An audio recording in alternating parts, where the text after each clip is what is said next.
Olá, meus queridos amigos, meus amados irmãos. Mais um dia frio aqui na cidade, mais uma vez chegando aqui Pastor Sinésio com as considerações da leitura de hoje.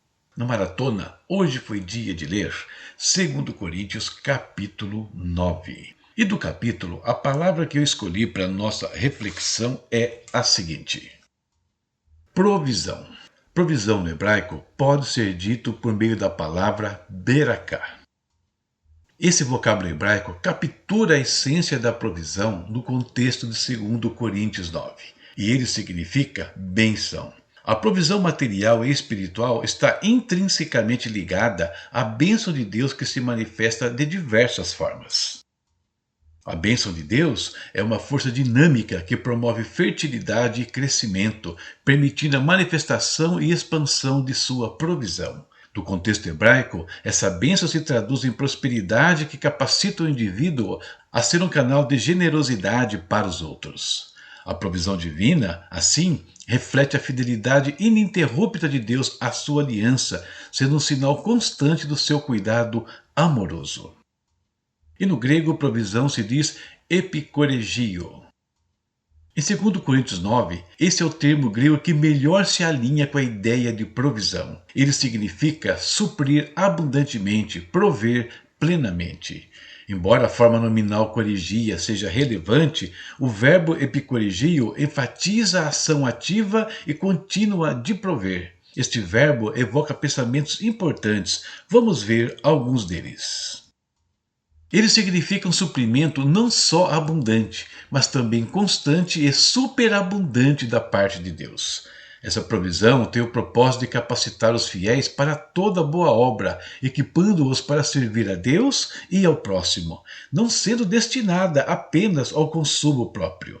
Assim, Deus é destacado como a fonte primária, que abundantemente fornece a semente para o semeador e multiplica a colheita da justiça. E com base nessas informações das palavras no grego, no hebraico, com base na nossa leitura, três aspectos importantes da provisão. Primeiro, semeadura e colheita. Tanto no grego quanto no hebraico, a ideia de provisão está ligada ao conceito de que a generosidade é como uma semente. Aqueles que semeiam liberalmente colherão abundantemente, não apenas em termos materiais, mas também espirituais, conforme Paulo fala em 2 Coríntios 9,6. Segundo, propósito da provisão. A provisão de Deus não é um fim em si mesma, mas um meio para que os fiéis possam ser mais eficazes em seu serviço a Deus e em sua capacidade de ajudar os necessitados, glorificando a Deus através das suas obras. Paulo fala isso em 2 Coríntios 9, do 12 ao 13. Finalmente, a atitude do doador. A ênfase é colocada na atitude do coração do doador. Deus ama o que dá com alegria, não por constrangimento ou por obrigação. Paulo fala isso lá em 2 Coríntios 9,7. A provisão é mais eficaz quando vem de um coração grato e disposto. Conclusão. A palavra provisão em 2 Coríntios 9, seja através do prisma grego do verbo epicorregio ou do hebraico beraká, extrapola o simples fornecimento. Ela denota uma generosidade abundante e capacitadora de Deus, que visa não apenas satisfazer necessidades, mas também habilitar os santos a serem canais de bênção e gratidão, multiplicando a obra divina. A verdadeira provisão é o reflexo do caráter divino e um convite à liberalidade humana. Quero terminar lendo um texto de 2 Samuel 17, versículos 27 ao 29.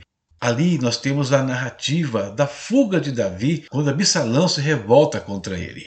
Davi e todos que o acompanharam nessa fuga estavam no deserto, em condições complicadas, mas então veja o que aconteceu. E sucedeu que, chegando Davi a Maanaim, Sobe, filho de Naás, de Rabá dos filhos de Amon, e Maquir, filho de Amiel, de Lodebar, e Barzilai, o Gileadita, de Rogelim, Tomaram camas e bacias e vasilhas de barro, e trigo, cevada e farinha, e grão torrado, e favas e lentilhas, também torradas, e mel e manteiga e ovelhas e queijos de vacas, e os trouxeram a Davi e ao povo que com ele estava para comerem, porque disseram: este povo do deserto está faminto e cansado e sedento. É isso. Por hoje, a leitura de amanhã, segundo Coríntios capítulo 10, já está na sua tela. Lembre-se, nós podemos ser canais de bênçãos, canais de provisão para os nossos irmãos, como esses homens foram para Davi e o seu povo naquele momento. Deus abençoe a sua casa, a sua vida e a sua família. Até amanhã, se Deus permitir. Tchau, tchau. Conheça os e-books do pastor Sinésio Santos. Materiais escritos para inspirar, ensinar e transformar vidas. São títulos abordando temas como estudos bíblicos, histórias envolventes de ficção, orientações práticas para a vida cristã, capacitação de docentes, comentários bíblicos versículo por versículo. Cada obra é um convite para mergulhar em conteúdos que edificam e enriquecem o conhecimento, ajudando você a crescer em fé e sabedoria. Encontre o título perfeito para sua jornada e compartilhe a experiência com aqueles que você ama. Adquira já o seu e transforme sua leitura em um momento de aprendizado e crescimento.